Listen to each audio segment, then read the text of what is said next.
नमस्कार aspirants, amber prep में आप सभी का स्वागत है। आज हम गोहिल राजवंश के एक बहुत ही क्रूशल चैप्टर को समझने वाले हैं। जी हाँ, हम बात करेंगे महाराणा मोकल और महान महाराणा कुंभा के शासनकाल की।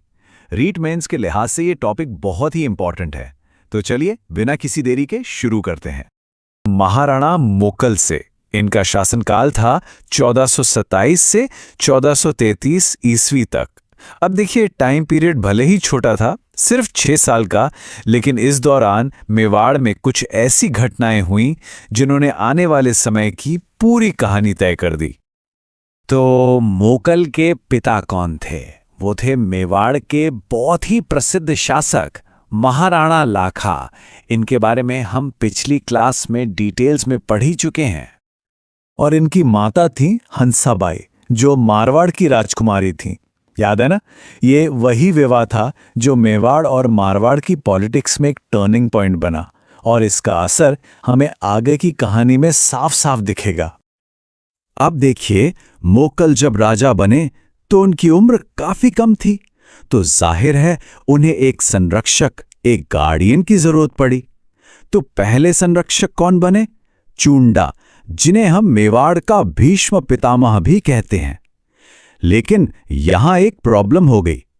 मोकल की मां हंसाबानी को चुंडा पर भरोसा नहीं था, उनको शक था, और इसी अविश्वास, इसी मिस्ट्रस्ट के कारण चुंडा को मेवाड़ छोड़कर मालवा जाना पड़ा।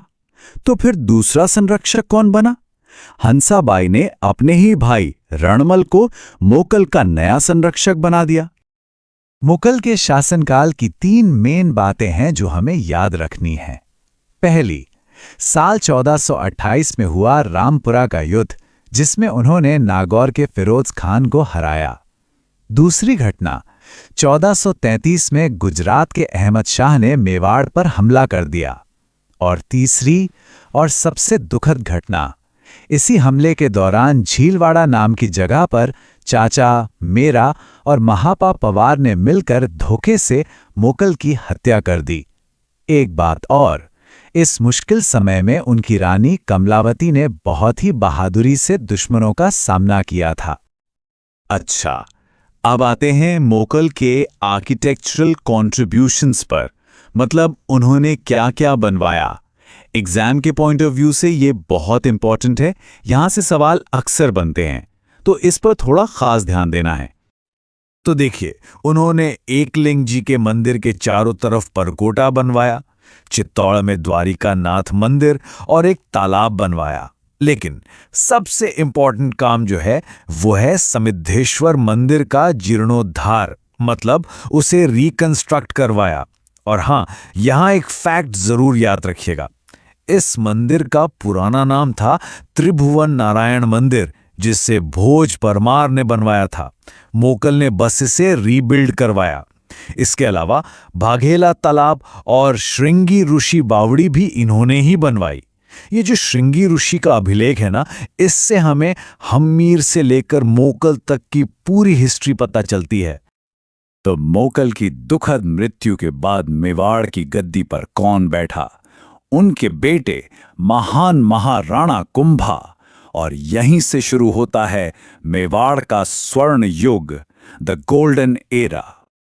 कुंभा के बारे में बेसिक डिटेल्स देख लेते हैं। पिता, जैसा हमने देखा, महाराणा मोकल थे। इनकी माता का नाम था सौभाग्यवती परमार। और संरक्षक, एक बार फिर वही नाम सामने आता है, रणमल, जो इनके मामा भी थे। तो राजा बनते ही कुंभा का सबसे पहला मिशन क्या था? अपने पिता की मौत का बदला लेना। और इस बात का सबूत हमें कहां से मिलता है? ये मिलता है पदराड़ा अभिलेख से, जो 1433 का है।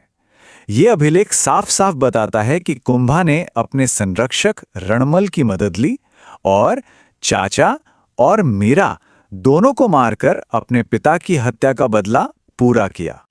लेकिन अब कहानी में एक बहुत बड़ा ट्विस्ट आता है। रणमल, जो संरक्षक था, उसका प्रभाव मेवाड़ दरबार में बहुत ज्यादा बढ़ गया। वो इतना पावरफुल हो गया कि उसने अपनी पावर का गलत इस्तेमाल करना शुरू कर दिया। और उसने सिसोदिया नेता राघव देव, जो चुंडा के भाई थे, उनकी हत्या करवा दी। बस यही उसकी सबसे बड़ी गलती थी। इस घटना के बाद हंसाबाई को भी अपनी गलती का एहसास हुआ और उन्होंने फौरन चुंडा को मालवा से वापस बुलवाया और फिर भारमली नाम की एक दासी की मदद से रणमल को मार दिया गया। रणमल की मौत के बाद क्या हुआ? मेवाड़ और मारवाड़ के बीच दुश्मनी और भी बढ़ गई। रणमल का बेटा था जोधा, हाँ वही जोधा जो बाद में जोधपुर शहर बसाएगा। वो अपनी जान बचाकर कावनी गांव भाग गया और इस मौके का फायदा उठाकर चुंडा ने क्या किया? उन्होंने राठौड़ों की राजधानी मंडोर पर कब्जा कर लिया। मतलब अब मारवाड़ भी मेवाड़ के कंट्रोल में आ गया। तो मेवाड़ और मारवाड़ के बीच ये जो लंबा झगड़ा चल रहा था, ये आखिरकार खत्म हुआ। और खत्म कैसे हुआ? एक बहुत ही फेमस संधि से, जिसका नाम है आंवल बांवल की संधि। इस संधि की 3 मेन बातें हैं, याद रखना बहुत आसान है। पॉइंट नंबर 1, ये संधि हुई किसके बीच? कुंभा और जोधा के बीच। पॉइंट नंबर 2, इसमें बॉर्डर डिसाइड किया गया। सोजत को मेवाड़ और मारवाड़ का बॉर्डर बना दिया गया। और पॉइंट नंबर 3, इस दोस्ती को रिश्तेदारी में बदलने के लिए एक शादी हुई। कुंभा के बेटे रायमल की शादी जोधा की बेटी श्रृंगार कंवर से कर दी गई। चलिए अब बात करते हैं कुंभा के बड़े बड़े युद्धों की, वो मिलिट्री विक्ट्रीज जिन्होंने महाराणा कुंभा को इतिहास में अमर कर दिया। तो सबसे पहले आता है सारंगपुर का युद्ध साल 1437 में।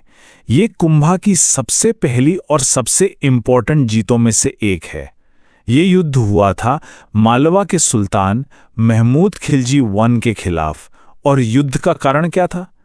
कारण ये था कि महमूद खिलजी ने मोकल के हथियारों को अपने यहां पनाह दे रखी थी। और इस युद्ध का नतीजा क्या निकला? जीत हुई महाराणा कुंभा की। और इसी शानदार जीत को सेलिब्रेट करने के लिए, इसी की याद में कुंभा ने चित्तौड़ में बनवाया विश्व प्रसिद्ध विजय स्तंभ। ये पॉइंट एग्जाम के लिए सुपर इंपॉर्टेंट है, इसे मार्क कर लीजिए। इसके बाद एक और मामला सामने आया, नागौर के उत्तराधिकार का संघर्ष। कहानी बहुत सिंपल है। कुंभा ने शम्स खां की मदद की राजा बनने में, लेकिन राजा बनते ही शम्स खां अपनी बात से पलट गया। उसने ना सिर्फ संधि तोड़ी, बल्कि गुजरात के सुल्तान कुतुबुद्दीन शाह से जाकर मिल गया। तो नतीजा क्या हुआ? कुंभा ने शम्स खां और कुतुबुद्दीन शाह दोनों को एक साथ सबक सिखाया और हरा दिया। अब देखिए, कुंभा एक के बाद एक जीत हासिल कर रहे थे। उनकी बढ़ती ताकत को देखकर उनके जो दुश्मन थे वो घबरा गए। तो उन्होंने सोचा कि अकेले तो कुंभा से जीत नहीं पाएंगे, इसलिए मिलकर हमला करते हैं।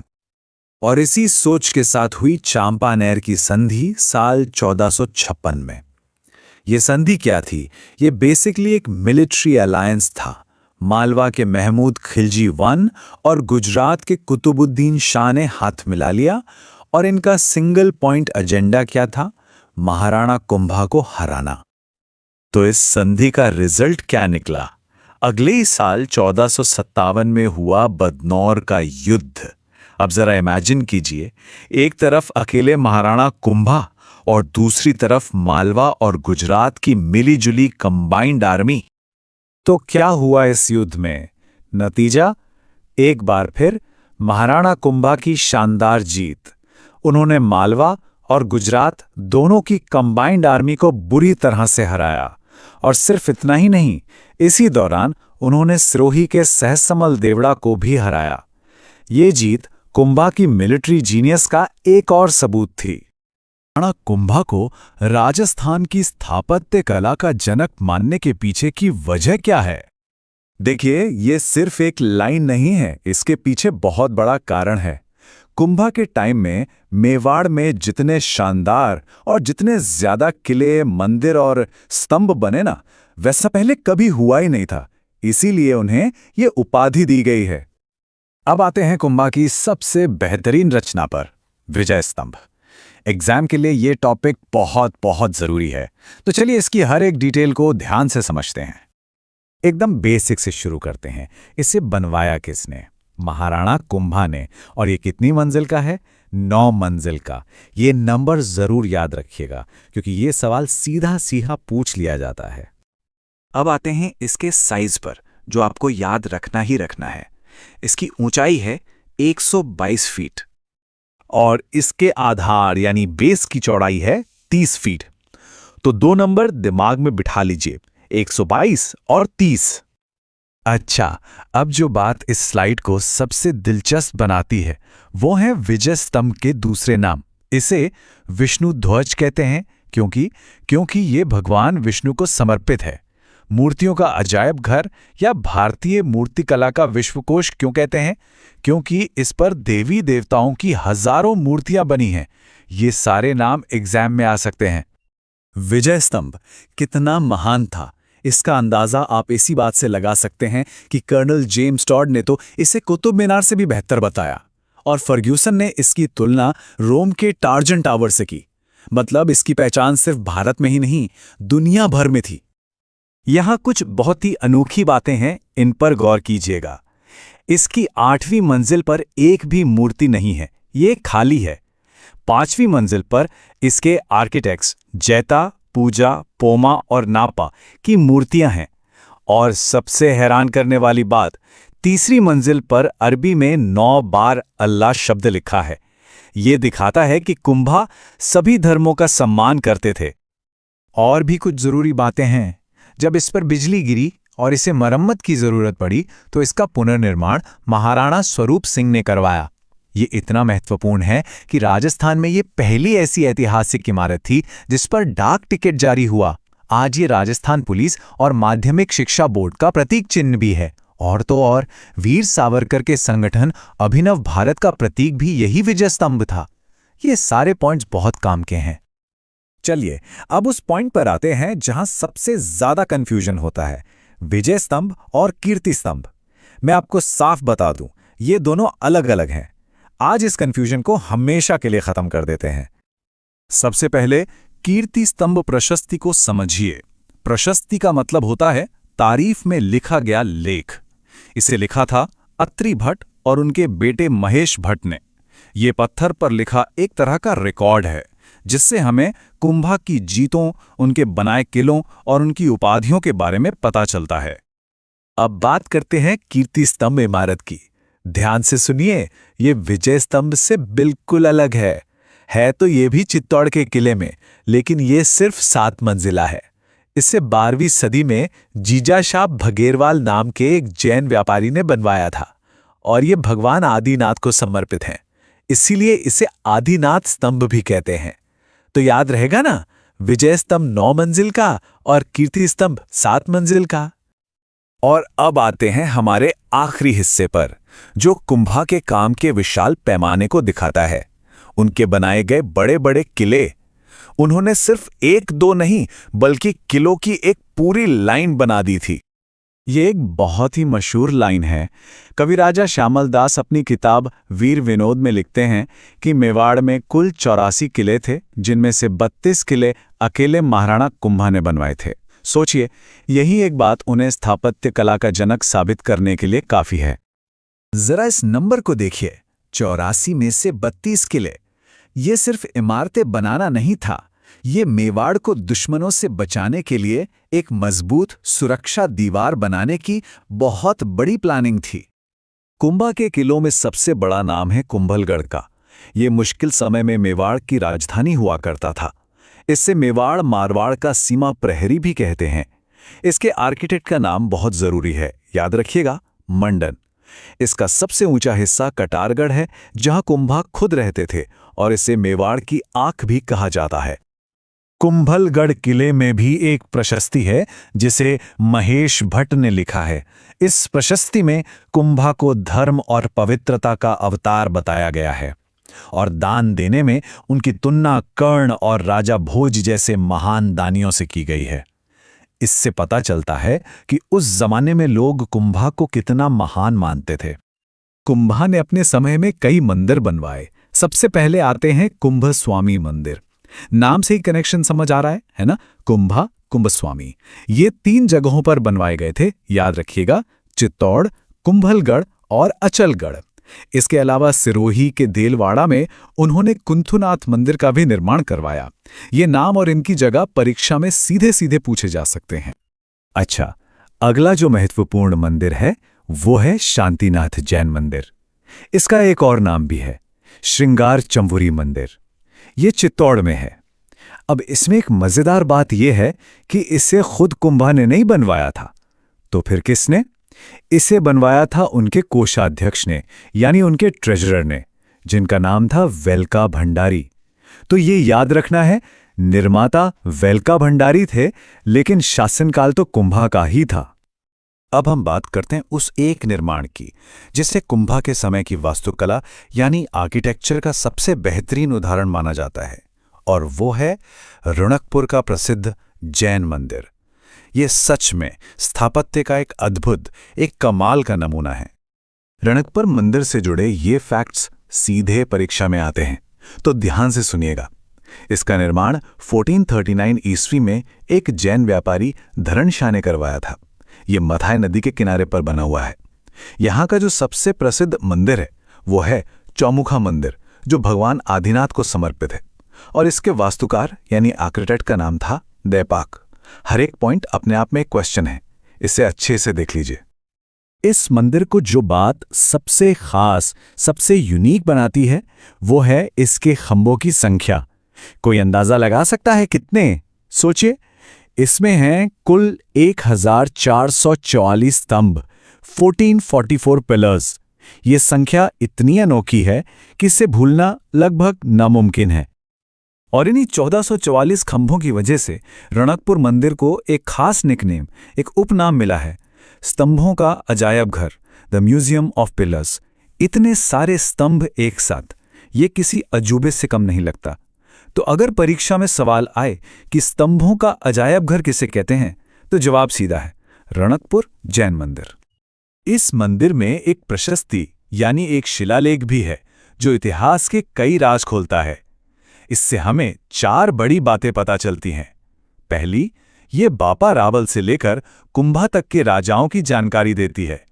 दूसरी, ये बापा और काल भोज को 2 अलग-अलग व्यक्ति बताता है, जो एक बहुत बड़ा हिस्टोरिकल पॉइंट है।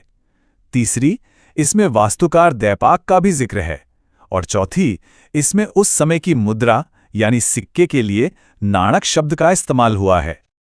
तो ये तो थी कुंभा की एक निर्माता के तौर पर पहचान। पर जैसा मैंने शुरू में कहा था, कुंभा सिर्फ एक निर्माता ही नहीं थे, वो एक महान विद्वान भी थे। कहते हैं कि उनकी तलवार में जितनी ताकत थी, उतनी ही उनकी कलम में भी थी। चलिए अब उनके दूसरे पहलू को देखते हैं और जानते हैं कि साहित्य और संगीत में उनका क्या योगदान रहा। महाराणा कुंभा खुद एक बहुत अच्छे संगीतज्ञ थे। जी हाँ, वो वीणा बजाने में बहुत निपुण थे, बहुत एक्सपर्ट थे। और उनके संगीत गुरु का नाम क्या था? उनका नाम था सारंग व्यास। ये तीनों ही बिंदु परीक्षा के हिसाब से बहुत महत्वपूर्ण है। कुंभा ने संगीत पर कई महत्वपूर्ण किताबें भी लिखीं। उनकी कुछ प्रमुख रचनाओं में शामिल हैं सुधा प्रबंध, कामराज रतिसार, जिसके 7 भाग थे, हरिवार्तिक, संगीत सुधा, संगीत मीमांसा और संगीत क्रम दीपिका। ये लिस्ट ही दिखाती है कि उनका ज्ञान कितना गहरा था। इन नामों को याद रखना जरूरी है। कुंभा की सभी रचनाओं में जो सबसे बेस्ट, सबसे महत्वपूर्ण रचना है वो है संगीत राज। ये एक बहुत बड़ा ग्रंथ है जिसे 5 भागों में बांटा गया है। और इन 5 भागों को याद करने का एक बहुत आसान तरीका है। बस ये शब्द याद रखिए, पाठ्य, संगीत, नृत्य, वाद्य और रस। इन सब के आगे रत्नकोश लगा है। बस ये कुंभा का सबसे महान साहित्यिक कार्य माना जाता है। किताबों के अलावा कुंभा ने नाटक भी लिखे, और सबसे हैरान करने वाली बात यह है कि उन्होंने ये नाटक अलग अलग भाषाओं में लिखे। संस्कृत में अतुल्य चातुरी, कन्नड़ में मुरारी संगति, मराठी में नंदिनी वृत्ति और अपनी स्थानीय भाषा मेवाड़ी में रस नंदिनी। ये उनकी भाषाओं पर जबरदस्त पकड़ को दिखाता है। कुंभा ने सिर्फ मौलिक ग्रंथ ही नहीं लिखे, बल्कि पहले से मौजूद महान ग्रंथों पर अपनी टीकाएं यानी कमेंट्रीज भी लिखीं। इसको ऐसे समझिए जैसे किसी मुश्किल किताब पर एक एक्सपर्ट्स गाइड लिख दी जाए। इनमें सबसे प्रसिद्ध है जयदेव की गीत गोविंद पर लिखी गई टीका रसिक प्रिया। ये नाम खास तौर से याद रखना है। इसके अलावा संगीत रत्नाकर और चंडी शतक पर भी उन्होंने टीकाएं लिखीं। कुंभा के दरबार के उन खास विद्वानों की जिनके कामों से जुड़े सवाल अक्सर एग्जाम में देखने को मिलते हैं। अच्छा, तो पहले विद्वान हैं कान्ह व्यास। इनकी रचना का नाम है एकलिंग महात्म्य। अब देखिए, इसमें एक बहुत ही इंटरेस्टिंग बात है और एग्जाम के लिए भी जरूरी है कि इसका जो पहला भाग है ना, राजवर्णन, वो खुद महाराणा कुंभा ने लिखा था। है ना कमाल की बात। अच्छा, दूसरे विद्वान थे मेहाजी। इनकी किताब का नाम है तीर्थमाला। इसमें 120 तीर्थों के बारे में बताया गया है और इसको याद रखना तो देखिए कितना आसान है। तीर्थमाला मतलब तीर्थों की माला। सिंपल। चलिए, अब आते हैं हीरानंद मुनि पर। ये कौन थे? ये थे कुंभा के गुरु और कुंभा ने इन्हें कविराज की उपाधि दी थी। ये सवाल तो सीधा सीधा बन सकता है कि कुंभा के गुरु कौन थे या कविराज की उपाधि किसे मिली थी। तो याद रखिएगा, हीरानंद मुनि। इनके अलावा एक और नाम आता है तिला भट्ट का। ये भी एक महत्वपूर्ण दरबारी विद्वान थे। अब हम बात करेंगे एक बहुत ही इंपॉर्टेंट व्यक्ति की, मंडन और उनके विद्वान परिवार की। मैं बता रहा हूं, इनसे जुड़े सवाल तो लगभग हर परीक्षा में आते ही आते हैं, तो इस पर खास ध्यान देना है। तो देखिए, मंडन एक महान वास्तुकार यानी एक आर्किटेक्ट थे और उनकी किताबें ये बात साफ साफ बताती हैं। जैसे देव मूर्ति प्रकरण, नाम से ही पता चल रहा है ये मूर्ति कला पर है। फिर है राजवल्लभ, इसमें गांव, नगर और किले कैसे बनाए जाएं उसकी विधि है। रूप मंडन स्थापत्य कला के बारे में है और कोदंड मंडन ये धनुष बनाने की जानकारी देती है। देखिए, कोदंड का मतलब ही धनुष होता है, तो ये तो नाम से ही याद हो जाएगा, है ना। और बात सिर्फ मंडन तक ही नहीं रुकती, उनका तो पूरा का पूरा परिवार ही विद्वानों का था। उनके भाई थे नाथा, जिन्होंने वास्तुमंजरी लिखी, और उनके बेटे गोविंद, उन्होंने तो कलानिधि लिखी, जिसमें मंदिरों के शिखर कैसे बनते हैं उसकी जानकारी है। इसके अलावा उन्होंने सार समुच्चय भी लिखी, जो कि आयुर्वेद के बारे में है। तो सोचिए, एक ही परिवार में वास्तुकला से लेकर आयुर्वेद तक का ज्ञान मौजूद था। तो हमने देखा कि कुंभा का संरक्षण वास्तुकला को मिला, लेकिन क्या ये यहीं तक सीमित था? नहीं, बिल्कुल नहीं। उनका दरबार धार्मिक रूप से भी बहुत समृद्ध था। मतलब वहां हिंदू विद्वानों के साथ साथ कई जाने माने जैन विद्वान भी थे। तो चलिए अब जरा ये देखते हैं कि जैन धर्म को लेकर कुंभा की नीतियां कैसी थीं।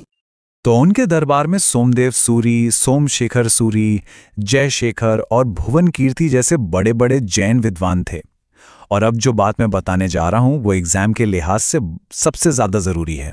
वो ये कि कुंभा ने जैनों के लिए तीर्थ यात्रा पर जो टैक्स लगता था उससे खत्म कर दिया था। ये बात उनकी धार्मिक सहिष्णुता को, मतलब उनके रिलीजियस टॉलरेंस को दिखाती है।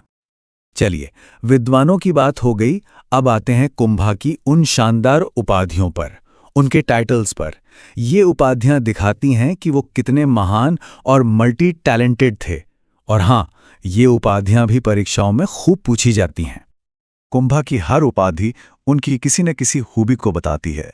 जैसे उन्हें हिंदू सुल्तान कहा गया, संगीत की जबरदस्त समझ थी तो उपाधि मिली अभिनव भट्टाचार्य, साहित्य से प्रेम था तो कहलाए राणा रासो, पहाड़ी किलों को जीतने में माहिर थे इसलिए हाल गुरु, धनुष चलाने में निपुण थे तो चाप गुरु, और इसके साथ साथ आदिवराह और परम भागवत जैसी उपाधियां भी थीं। देखिए, हर उपाधि उनके एक अलग टैलेंट को दिखा रही है। एक ऐसा शासक जो इतना महान हो, इतना बड़ा विद्वान और कला का संरक्षक हो, लेकिन इसके बावजूद महाराणा कुंभा का जो अंत हुआ वो बहुत ही दुखद था। ये मेवाड़ के इतिहास का एक बहुत ही काला अध्याय माना जाता है कि कुंभलगढ़ किले में उन्हीं के अपने बेटे उदा ने उनकी हत्या कर दी। सोचकर देखिए, जिस शासक ने इतने सारे किले बनवाए, उसी के बनाए एक किले में उसका ऐसा अंत हुआ। राणा रायमल को इनका शासनकाल था 1473 से लेकर 1509 ईस्वी तक। देखिए, ये सिर्फ नाम के राजा नहीं थे, बल्कि एक बहुत ही ताकतवर योद्धा थे जिन्होंने अपने राज में कई बड़ी बड़ी जीतें हासिल की। इनकी ताकत का अंदाजा आप इसी बात से लगा सकते हैं कि इन्होंने सिर्फ बाहरी दुश्मनों को ही नहीं हराया, बल्कि घर की चुनौतियों से भी निपटे। जावर और दाड़िमपुर की लड़ाई में इन्होंने अपने ही भाई उदा को हराया और अपनी गद्दी को मजबूत किया। और इतना ही नहीं, उस जमाने में मालवा एक बड़ा राज्य हुआ करता था। वहां के शासक गयास शाह को भी इन्होंने हराया था। ये इनकी काबिलियत का बहुत बड़ा सबूत है। लेकिन जैसा मैंने कहा, रायमल की पहचान सिर्फ उनकी तलवार से नहीं थी। उनके राज में कला और संस्कृति भी खूब फली फूली। तो चलिए अब देखते हैं कि एक योद्धा होने के साथ साथ वो एक महान निर्माता कैसे थे। वास्तुकला में इनके दो काम बहुत ही खास हैं। पहला, मेवाड़ के जो सबसे बड़े देवता हैं एकलिंग जी, उनके मंदिर का इन्होंने जीर्णोद्धार करवाया, मतलब उसे ठीक करवाकर वो रूप दिया जो हम आज देखते हैं। और दूसरा, चित्तौड़ में इन्होंने एक अद्भुत शिव मंदिर बनवाया जिसे अद्बित जी मंदिर भी कहते हैं। इससे पता चलता है कि उनकी धर्म में कितनी गहरी आस्था थी। और जानते हैं, कला से ये लगाव सिर्फ रायमल में ही नहीं बल्कि उनके पूरे परिवार में था। उन्होंने अपनी बहन रमाबाई को जावर का परगना मतलब जावर का इलाका दे दिया था। रमाबाई को भी अपने पिता की तरह संगीत का बहुत शौक था और उन्होंने जावर में एक बहुत ही सुंदर रमास्वामी मंदिर का निर्माण करवाया। रमाबाई इतनी गुणी थीं कि उन्हें एक उपाधि दी गई थी, वागीश्वरी। अब यह वागीश्वरी का मतलब क्या होता है? इसका मतलब होता है वाणी की देवी, यानी मां सरस्वती। तो ये उपाधि दिखाती है कि वो संगीत और कला में कितनी निपुण थी। ये पॉइंट एग्जाम के लिए बहुत जरूरी है, याद रखिएगा। परिवार का योगदान यहीं खत्म नहीं होता। रायमल की रानी श्रृंगार कंवर, उन्होंने घुसुंडी नाम की जगह पर एक बावड़ी बनवाई थी। बावड़ी मतलब स्टेपवेल, जो पानी बचाने का एक बहुत ही अच्छा तरीका होता था। और यही घुसुंडी गांव हमें हमारे अगले और सबसे जरूरी टॉपिक पर लेकर जाता है। जी हाँ, अब हम बात करेंगे घोसुंडी अभिलेख की। ये अभिलेख रायमल के जमाने से भी सदियों पुराना है, पर मिला उसी घोसुंडी गांव में, जिसे उनकी रानी ने बावड़ी बनवाकर एक पहचान दी थी। सच कहूं तो ये एक ऐसी खोज है जिसने राजस्थान के पुराने इतिहास पर एक नई ही रोशनी डाल दी। चलिए समझते हैं कि ये इतना जरूरी क्यों है। सबसे पहले तो इसकी उम्र देखिए। ये दूसरी शताब्दी ईसा पूर्व का है, मतलब आज से लगभग 2200 साल पुराना। ये हमें बताता है कि उस जमाने में गजवंश के एक राजा थे सर्वतात, जिन्होंने अश्वमेध यज्ञ करवाया था। लेकिन सबसे हैरान करने वाली जानकारी यह है कि इस अभिलेख में वासुदेव और संकर्षण यानी श्री कृष्ण और बलराम की पूजा का जिक्र है। और यहीं आता है इस अभिलेख का सबसे जरूरी पॉइंट, जो आपको एग्जाम के लिए रट लेना है। ये वैष्णव संप्रदाय की जानकारी देने वाला राजस्थान का पहला ज्ञात अभिलेख है। इससे पहले हमें इस इलाके में भागवत धर्म के इतने पुराने होने का कोई पक्का सबूत नहीं मिला था। बस ये एक लाइन इस अभिलेख को अनमोल बना देती है। इसने राजस्थान के धार्मिक इतिहास को समझने का पूरा तरीका ही बदल दिया। अच्छा, कुछ और बातें भी हैं जो इसके बारे में पूछी जा सकती हैं। ये ब्राह्मी लिपि और संस्कृत भाषा में लिखा गया था, तो लिपि और भाषा दोनों याद रखिएगा। इसके अलावा इसे हाथीबाड़ा और ऊब देवड़ के नाम से भी जाना जाता है। ये इसके लोकल नाम हो सकते हैं, इन्हें भी ध्यान में रखिएगा। घुसुंडी अभिलेख जैसे ऐतिहासिक खजाने मिलना ये दिखाता है कि रायमल का शासनकाल कितना स्थिर रहा होगा। चलिए अब वापस रायमल के परिवार पर आते हैं और बात करते हैं उनकी अगली पीढ़ी की, यानी उनके बेटों की, जिन्होंने मेवाड़ के इतिहास में अपना अपना नाम बनाया। रायमल के दो बेटे बहुत मशहूर हुए। पहले थे पृथ्वीराज, जो इतने तेज और वीर थे कि उन्हें उड़ना राजकुमार कहा जाने लगा। उन्हीं की रानी थी तारा, जिनके नाम पर अजमेर के किले का नाम तारागढ़ पड़ा। आज भी कुंभलगढ़ में उनकी 12 खंभों की छतरी बनी हुई है।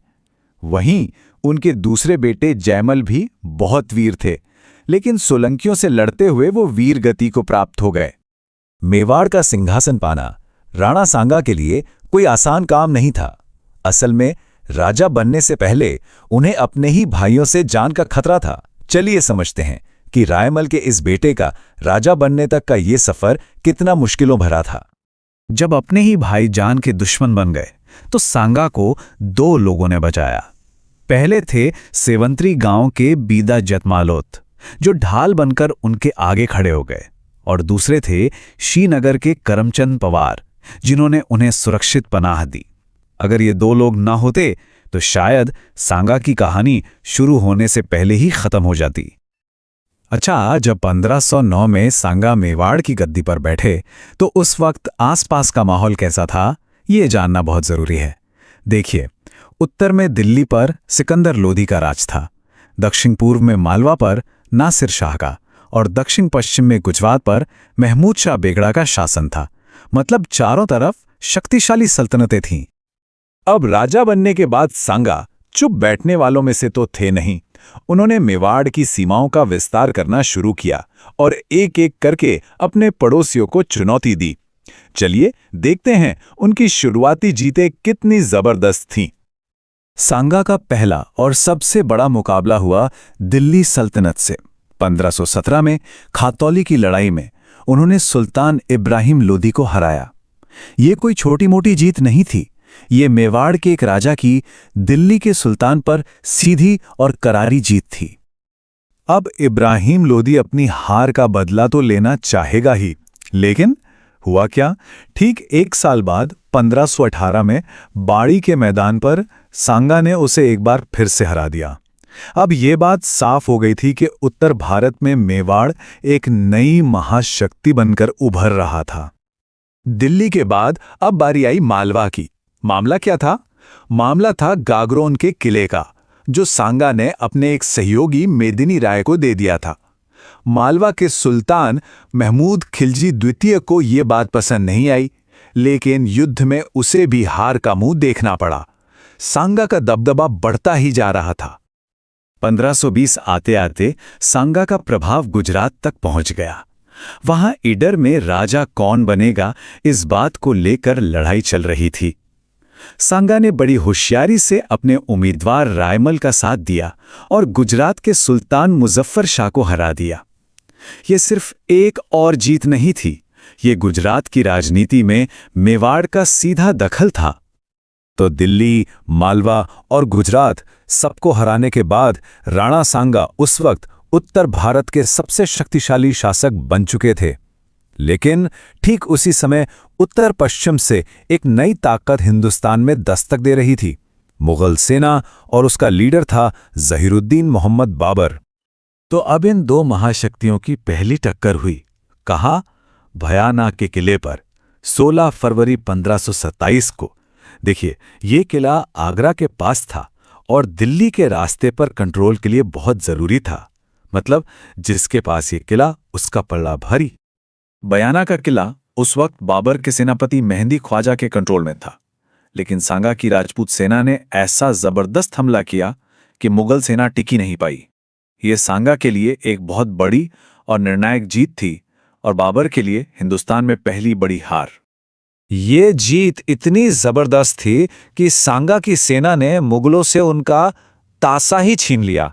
अब ये तासा क्या था? ये एक तरह का शाही नगाड़ा था, और उस जमाने में युद्ध में किसी सेना का वाद्य यंत्र छीन लेना उनकी सीधी सीधी बेइज्जती मानी जाती थी। ये मुगलों के लिए एक बहुत बड़ा अपमान था। बयाना की हार बाबर के लिए एक बहुत बड़ा सदमा था, और इसी हार ने एक ऐसे युद्ध की तैयारी शुरू कर दी जिसने भारत का इतिहास हमेशा के लिए बदल दिया। वो युद्ध था खानवा का युद्ध।